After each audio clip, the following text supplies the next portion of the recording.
We all set?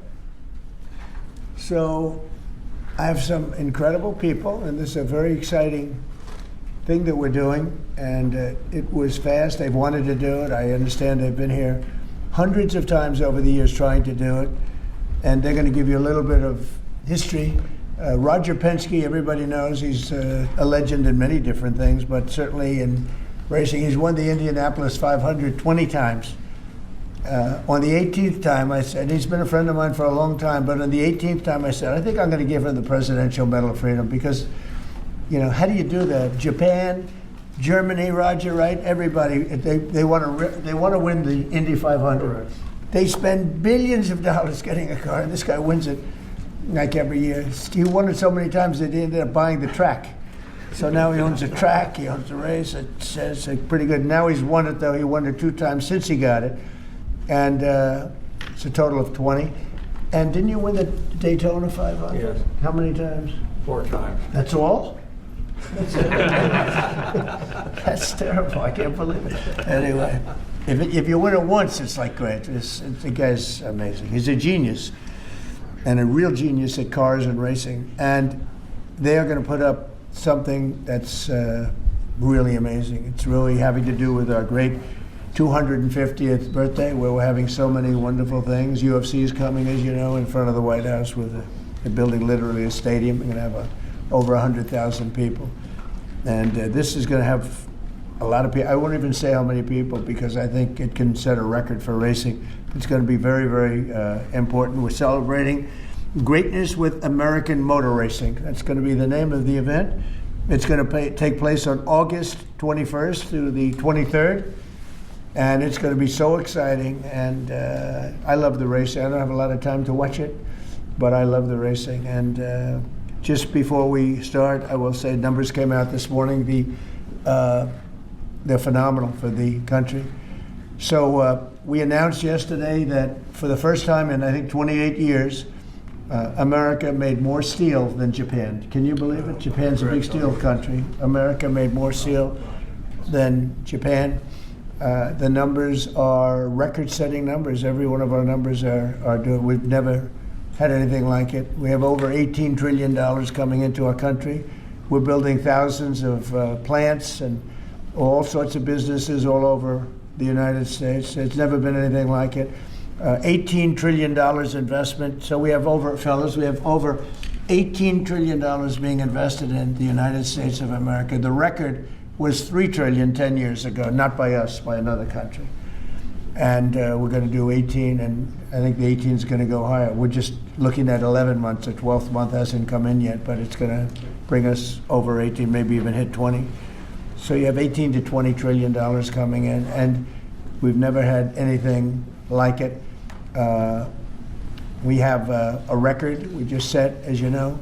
The S&P 500 just set a new record, 7,000. Nobody thought that was possible in this quick a time. They thought maybe at the end of 4 years or 5 years or 6 years. But we did it in the first year. And we had 48 stock market highs, Roger. So Roger's a big beneficiary because he has a lot of stock. But anybody that has stock, including people with 401ks. So the economy has never been like this. It was just announced that crime is at an all-time low. Best numbers on crime in the recorded history of our country, and the lowest numbers of murders in the history of our country that we have. Recorded history goes back 125 years. That's not bad. And a lot of that is because of the fact that we have a closed border. We've taken out thousands and thousands of criminals and murderers and drug dealers and everything else.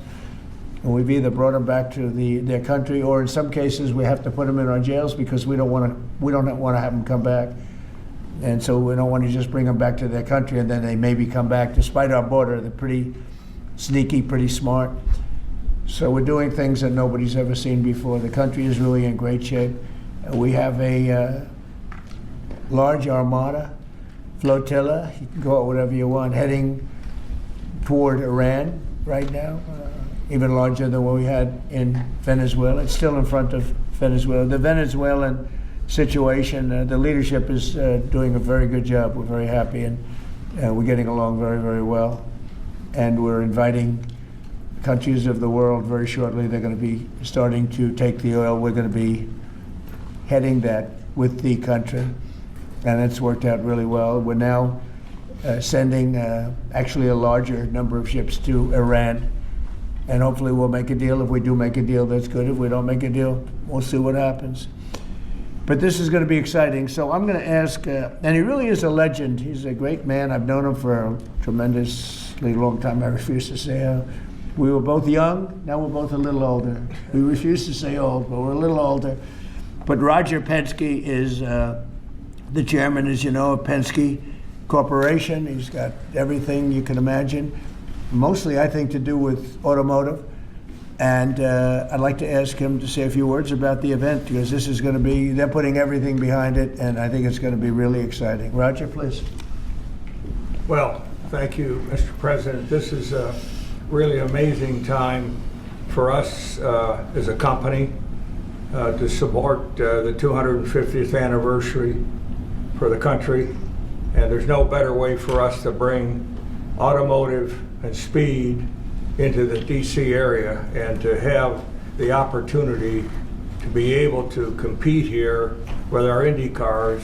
As you know, we own the Indianapolis Motor Speedway, and we're taking that history of over 100 years and the speed and what's taken place there with the different manufacturers, and bringing it here to this race will be amazing. Certainly the Freedom 250, when you think about it, it's just a byproduct of what the President has done during this year. And this will be an event, obviously, in August, which will make a huge difference. And we're excited.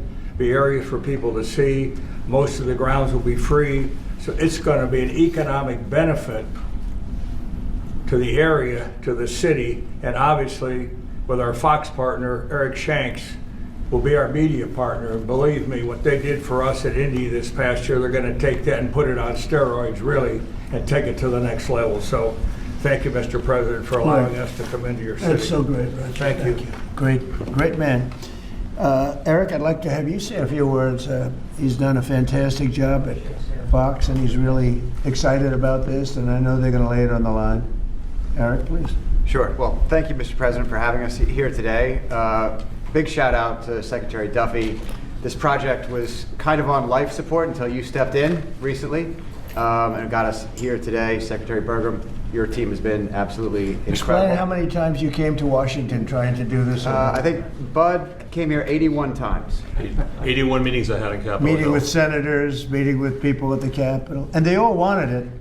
Everybody wanted it, but they couldn't figure it out. It was crazy. 80 some odd times. That's pretty amazing. So go ahead, please. Right. Well, it's a real honor to be a partner with Roger and IndyCar. And at Fox Sports, we do the biggest events in sports. This year we have the FIFA World Cup that we'll be celebrating here as well. And then dovetailing right after that, to be able to celebrate America's birthday on Fox is an absolutely incredible honor. And everyone at Fox Sports can't wait to see exactly how this is going to unfold and bring it to life. So, Mr. President, thank you again for signing this today.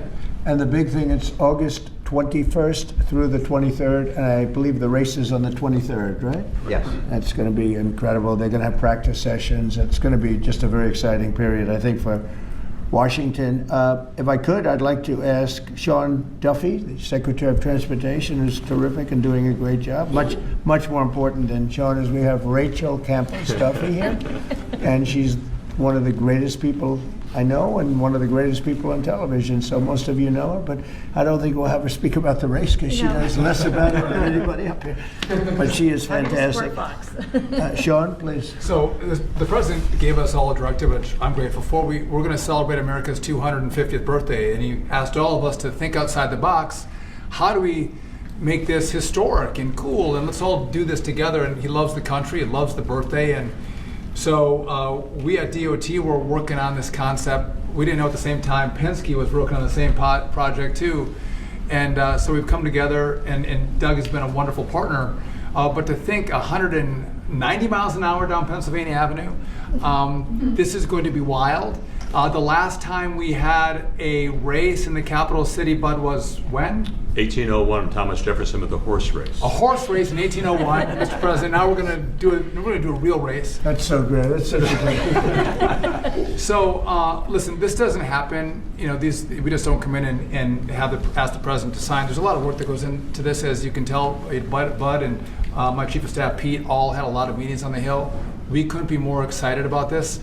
Again, I want to repeat: this is free for the American people to come to your nation's capital and see a great road race. Freedom, America, speed, and road racing. It doesn't get more American than that, Mr. President. So thank you for signing this, and thanks for all of your support. You are fantastic, and what a job you've done. They put it together very quickly. They've been coming here for years, and everybody wanted it. You know, every senator wants it, every Congress, everybody wants it, but they don't get things done. Only Mr. President. Trump gets things done. We didn't have 89 meetings. We had maybe a half a meeting. I think this is probably about a half a meeting. I'd like to thank Pete Meacham for the great job you've done representing us, and Luke Bunting. These are two young people that work with us, and they've really been fantastic. I'd like to ask Doug Burgum to say a few words. He's very much involved through his position of interior, because a lot of the space is interior. He sort of has, I think he's the largest landlord anywhere in the world by far. So Doug, could you say a few words, please? Yeah, absolutely. Thank you, Mr. President. This birthday that's coming up, the 250th anniversary of America, Freedom 250, is the most monumental birthday maybe of any country ever in the history of the world. And President Trump, with his directive to celebrate this thing, we've got what's more American than race car driving? What's more monumental than the Indy 500 as an icon of what's going on in our country? And so merging the history and the tradition of our capital, Washington, D.C., with the speed and the innovation that goes on in the IndyCar series is incredible. And it's a great metaphor, because the speeds we're talking about is the speed of President Trump. I want to reiterate, there weren't 81 meetings with the Trump administration. I think it was, they called President Trump. He got Sean and I going, and that was like from Saturday till now, we have a race. 1 week. 1 week we have a race, as opposed to like 4 months of talking. So I think there's also a metaphor here about President Trump, who's an incredible sportsman. He's an athlete himself, but he loves sports. And so whether it's soccer, UFC, the football draft, NFL football draft coming, IndyCar, and all the teams that he hosts here, I mean, to any American who loves sports, you ought to love this president, because he's bringing professional sports to our capital. And again, August 21st to 23rd, you talk about the economic impact. By the time all these reporters get done telling the story, there's not going to be a hotel room available in this city on that weekend, because everybody's going to want to be here. Right. People that maybe have wanted to see an IndyCar race their whole life are now going to have an opportunity to come to their capital, celebrate 250, and see an IndyCar race for free. And they're going to be able to see it on the National Mall. And wherever you put down your lawn chair and watch this race for free, you're going to be staring at the Washington Monument, the Lincoln Memorial, the Jefferson Memorial. And I'm sure there's going to be fireworks this weekend too. I'm sure of that. And if you need a permit, you can get one from Interior.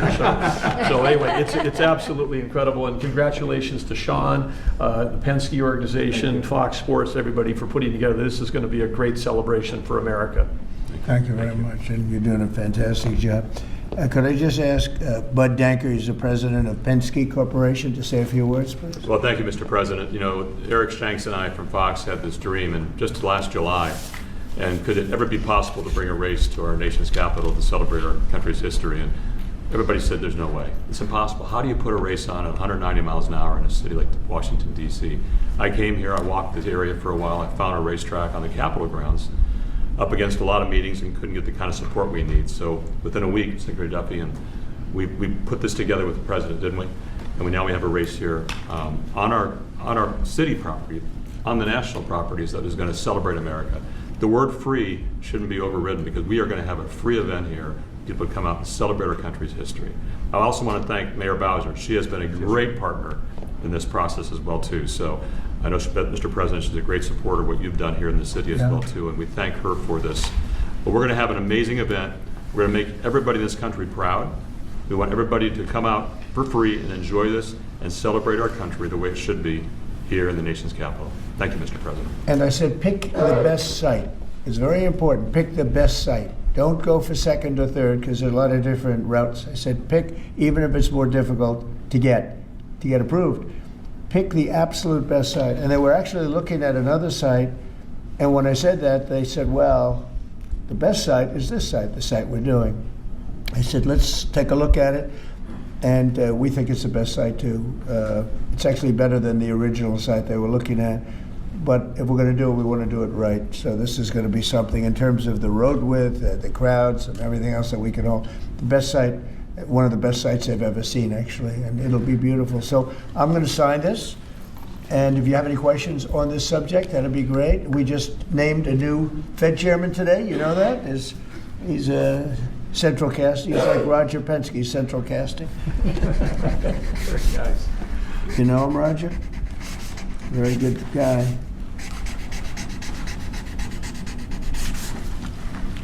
Roger, no auto pen. I didn't use an auto pen. Here, Roger, take that. I will. Say, hey, Pete. Thank you. Oh, that's great. Here you go, my man. I don't want to sign each letter. You know, they sign each letter. They hand pens. I used to watch these presidents. One letter. You got to see what it looks like at the end. Never looks too good. Here, Rachel, take that.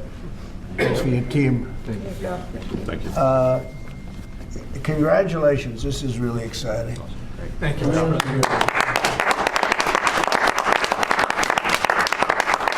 You have any questions about? On your Fed chair nominee, since you just brought it up, did Kevin Warsh commit to you that he will push to cut interest rates if he is confirmed? No, but we talk about it, and I've been following him, and I don't want to ask him that question. I think it's inappropriate, probably. It probably would be allowed, but I want to keep it nice and pure. But he certainly wants to cut rates. I've been watching him for a long time. Mr. Senator President, Thomas, did you have any concerns about his hawkish history of pushing for rate hikes? He's going to want to do the same thing. I think that, yeah, I've had times when I think you've had to really have rate hikes too. But he's very smart, very good, strong, young, pretty young, and I think he's going to do a guy. I mean, he was the central casting guy that people wanted. Kevin was great. I tell you what, I met numerous people. Every one of them were fantastic, really fantastic. I wanted to keep Kevin here, and I thought that I called Kevin 1, Kevin 2. And we have, I said, it's going to be a Kevin, but Kevin really has been fantastic at the White House. You all know him, you know him very well. And so we have Kevin W.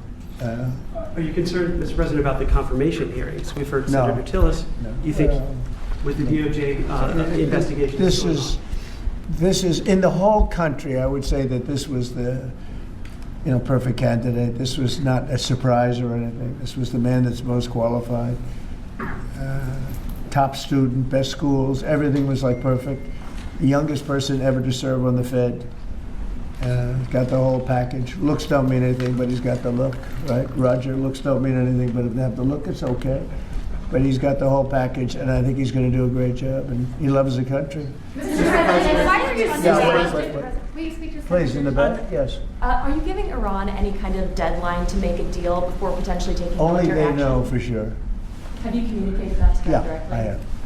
Mr. President, do you have a timeline for when you're going to pull back potentially the federal presence there? No, we'll see how it all works out. They have to float someplace. They might as well float near Iran. But it's a rough situation going on. So I stopped 837 people, as you know, last week from being hung. They were going to hang 830. It was all set. And I'm looking at the people behind me. They're saying, "What kind of racing's a lot nicer than that?" Right? They were going to hang 837 people, and I told them, if you do it, you're going to pay a price like nobody's ever paid before. And they pulled back. I appreciated that. But a lot of people are being killed, so we'll see what happens. I can say this: they do want to make a deal. Mr. President, about Virginia, actually. Virginia flipped the governorship, and now they're looking at 50 proposals to increase taxes. What do you think about that? Well, I think it's terrible. I think a lot of people will leave Virginia. I saw that. Look, Glenn was a friend of mine, Glenn Youngkin, and worked so hard on cutting taxes. This woman came in, and in one swoop, she raised everything up higher than it ever was. I don't understand it. I mean, people voted for Democrat, but she came in and she raised, and I'll work with her like I work with everyone else. But she came into Virginia, raised everything to a point like taxes that nobody ever even heard of before. And I don't understand, how do people get elected with this kind of philosophy? This is only in the very modern age. You know, I grew up and I've always heard politicians will cut taxes, everybody screaming we're going to cut taxes. I cut taxes. I gave you the biggest tax cut in the history of our country, in the great big beautiful bill. No tax on tips, no tax on Social Security, no tax on overtime. Interest deductions, Roger, when somebody buys a car, they can deduct the interest if they borrow money. That's the biggest thing in terms of the car business, right? American-made ones. Correct. So we have, you know, I give tax cuts and they give tax increases. I don't know how they get elected. They get elected because they cheat. You want to know the truth? If they didn't cheat, they'd have no chance. They have horrible policy. Transgender for everyone. They have the little thing about open borders so that the world's prison population and mental hospitals can be emptied into our country. It's just a crazy, men playing in women's sports. Roger, are you a fan of men playing in women's sports? Only as a bettor. If you'd like to bet, if No, I don't bet either. you're not a big fan. I don't think so. I have a fan. I don't want to get him in trouble, but I think he joins in 99% of. They say it's an 80-20 issue. I think it's maybe 99. It's 99-1. Mr. President, why are you suing your own administration and the IRS? Why are you suing? Who are you with? I'm with ABC News. You're a loud person. Very loud. Let somebody else have a chance. Can you answer the Wait a question? minute. Why are you suing ABC fake, IRS? ABC fake news. You're suing. Go ahead. I didn't Can call answer? on you. Go ahead, please. Go ahead. Go ahead. Right here. Yeah. Do you think the upcoming talks? ABC, by the way, is truly one of the worst. Go Do you ahead. think the upcoming talks between Russia and Ukraine stand a chance without Yeah. U.S. envoy Witkoff and Jared Kushner there? I think they stand a chance. We've been trying. I've ended 8 wars. All of them I thought were going to be maybe tougher than this one. But Zelensky and Putin hate each other, and it makes it very difficult. But I think we're getting very close to getting a settlement. Hundreds of thousands of people, mostly soldiers, have been killed. Last week they lost 29,000 people. Last month they lost 29,000 soldiers. Can you believe that, fellas? 29,000. You lose one race driver, and it's a big deal. 29,000 soldiers in 1 month. 27,000 the month before. I think that we have a good chance of getting it settled. Yeah, ma'am, please. Mr. President, on the Warsh nomination, what is your strategy for getting past the hold that Senator Tillis has on this process? He said he won't allow. Well, that's, that kind of thinking is why he's no longer a senator. He's going to be out of office. It's too bad. I always liked Senator Tillis, actually, but he did some things that were not smart. And whatever, I mean, if he doesn't approve, we'll just have to wait till somebody comes in that will approve it, right? So that's it. But I saw that he wants to be an obstructionist, but we have a lot of obstructionists. I've had a lot, and we've created the best presidency maybe ever. Yeah. A follow-up. If Iran doesn't make a deal, is your plan to replicate there what you just did in Venezuela? I don't want to say that. I don't want to talk about anything having to do with what I'm doing militarily, but we have a tremendously powerful fleet there. We have the most powerful ships in the world. We have the most powerful military by far in the world. We showed that on numerous occasions. I mean, I rebuilt the military in my term. If I didn't do, I wouldn't, I think, be able to say that. But I rebuilt the military, the entire United States military in my first term. And now we're building it bigger, better, stronger than ever before. I'm adding to it. We're adding something called a battleship. You would find this interesting. The old-fashioned, beautiful battleships? And we're adding up to 25 of them. Each battleship is 100 times more powerful than the battleships of the 1940s, those big, powerful ones with the guns, because of what the ships carry. But we're going to build 10, and then we'll see how we like them, and we're going to go and do another 15 after that. Could be up to 25 battleships. 100 times more powerful. Can you imagine that? And it's peace through strength. We don't want to use them, but if we have to use them, we will. Mr. President, on the Fed, should the DOJ continue with its investigation into Jay Powell? That seems to be a sticking point for Senator Tillis. Well, he's got a building that, I build buildings, and I build them under budget, ahead of schedule. I build them, but they're within reason always. And this is a small little complex that's costing Billions of dollars, most expensive job per square foot ever built. And it's a little complex, it's a little Fed complex. I built the hotel on Pennsylvania Avenue, and I built it for around $200 million, and it's bigger than that. They're spending many times that amount to do a renovation of a building. I've heard numbers as high as $4 billion. $4 billion to build a building. I could have renovated that building and fixed it up, made it beautiful for $25 million. They're going to spend close to $4 billion on it. So it's either gross incompetence or it's theft. Somebody's making money, because you can't spend. It's more per square, and you have half a building there. You know, you have the structure, you have the exterior skin that they're not changing much. They're building a building and they're spending almost, I mean, I'm hearing numbers of between $3 and $4 billion. It's the most expensive structure ever built per square foot. So he's either incompetent or he or somebody is a crook. And we'll find out. Mr. President. Thank you, Mr. President. On Minneapolis, on Minneapolis, Governor Tim Walz recently likened the conflict on the ground to Fort Sumter, sort of imply that this is the beginning of a civil war. Do you agree with that characterization? Do you feel like there's a civil war brewing? The governor said that? Well, does he know what Fort Sumter was, or do you think somebody wrote it out for him? No, this is, I was elected on law and order. I was elected on a strong border. We had a border that allowed 25 million people to come in. Many were murderers. They murdered people. We had 11,888 murderers. We had prisons, including Venezuela, but Venezuela opened its prisons. So did the Congo. The Congo in Africa opened its prisons. They dumped people into our country. Many countries did that. I would have done that if I were leading a country. I would have dumped the prisoners into our country. We had open borders. We had all these things. I was elected on law and order. I was elected on the economy. I was elected on a lot of reasons. Because when I took over, we inherited a mess. Prices were too high. Inflation was the highest it was in 48 years. I say ever, but the media always corrects me by saying it's only 48 years. I think 48 years almost sounds worse. But when I was elected to do a job. And one of the big things I was elected to do is law and order. We now have the lowest crime rate in the history of our country. We have the lowest murder rate in the history of our country. We have Washington, D.C., which was a dangerous place to walk, is now a totally safe city. You can walk with your husband or your wife. You can walk with your children right down the middle of the city. Nothing's going to happen. We did a great job. We had the National Guard. We have soldiers. We have people that nobody's going to mess with. And we've taken out. Remember, it's not just that.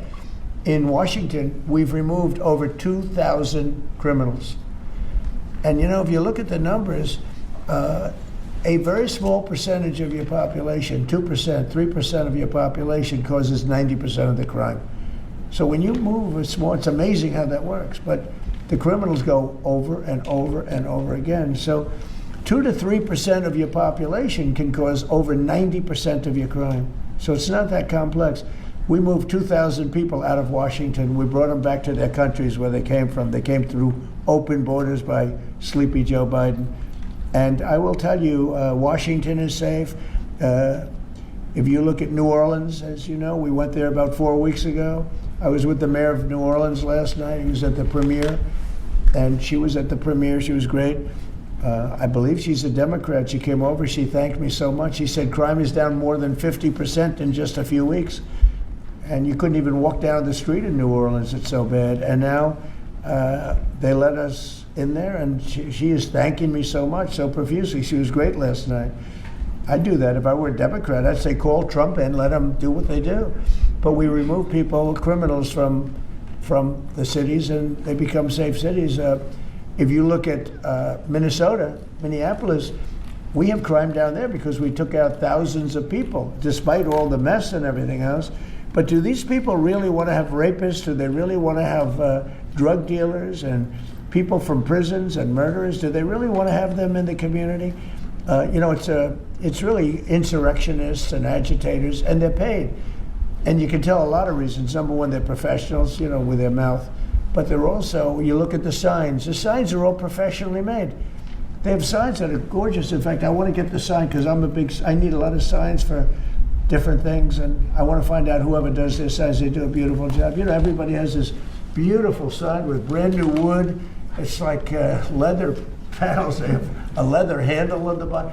These are not people these are people that are handed signs, and we know pretty much, we're getting very close to it, but we know pretty much who's funding this stuff. These are paid insurrectionists, paid troublemakers. But I was elected by a landslide. I won every swing state. I won the popular vote by a lot. I won everything. And I was elected by a landslide on law and order and on strong borders. We had a border that was so bad, so open, where 25 million people came in over a period of 4 years, and now nobody comes in. Nobody even tries to come in. And I can only say, I think we'll say it very plainly, elections have consequences. The people want law and order. And we have a silent majority. You know, we have a silent majority of people. They don't go and riot and everything else, but they like what we're doing. They like having a safe city. I get calls every single day. Every person I see working in the White House, people I don't know, many people work here, and they say, I'd like to thank you, sir. Why? You've made Washington so great. We walk to work. They walk to work. You people know it very well. You walk to work now. You used to take an Uber or a taxi or something, and you even felt like in danger there. Every person in this building, I mean, virtually every time I see somebody, they thank me. Because a year and a half ago, they lived in hell, and now they can walk to work, and they're totally safe. Nothing's going to happen. And if anything did happen, the person that did it would be living in hell for a long period of time. Thank you very much, everybody. Thank you, reporters. You guys keep moving out. Thank you very much.